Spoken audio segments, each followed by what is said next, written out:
তুই পইরা পরীক্ষা দে, তুই না পইরা পরীক্ষা দিয়ে A+ পাইয়া A+ দিয়ে তুই করবিটা কি?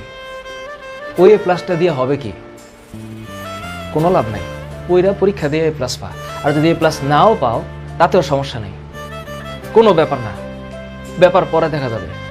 স্যার বুয়েটে চান্স পাবো না, ইউনিভার্সিটিতে ঢাকা ইউনিভার্সিটিতে চান্স পাবো না, ভালো কথা, ঢাকা ইউনিভার্সিটিতে সবাই এমনিও চান্স পাবে না।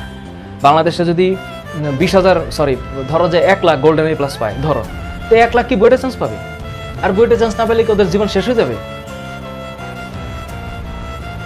চিল, লাইফটা অনেক বড়, সাকসেসের কোনো ল্যান্ডমার্ক নাই, কোনো ল্যান্ডমার্ক নেই। হ্যাঁ, বুয়েটে চান্স পাইলে জীবনে সাকসেসফুল হওয়ার মানে গতানুগতিক সামাজিক ব্যবস্থায় সাকসেসফুল হওয়ার পসিবিলিটি বেশি। আমাদের সমাজ ব্যবস্থায় একটা ঢাকা ইউনিভার্সিটি স্টুডেন্ট যে একটা পার্টে থাকে আর একটা ন্যাশনাল ইউনিভার্সিটি স্টুডেন্ট সেই পার্টে থাকতে পারে না, কারণ সমাজে তাকে ডিভাইড করে দিয়েছে। এটা একটু খুব ভালো, এটা একটু খুব খারাপ। কিন্তু কে জানে ন্যাশনাল ইউনিভার্সিটির ওই ছেলে ঢাকা ইউনিভার্সিটির থেকে বহু গুণে ফাটাই দিতে পারে মারাত্মকভাবে। কোথায় গিয়া কি হয়ে যাবে ঢাকা ইউনিভার্সিটি স্টুডেন্ট টেরও পাইতে না পারে।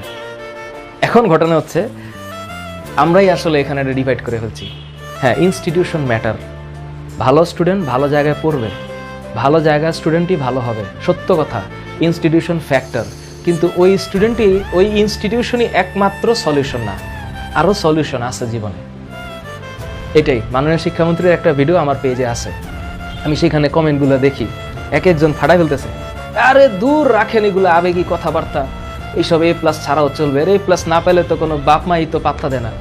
ওইসব বাবা মাই তো আর একটা প্রবলেম, ওইসব বাবা মাই তো আরেকটা প্রবলেম, কারণ এইসব বাবা মা বাচ্চাদেরকে মেন্টাল টর্চার করে।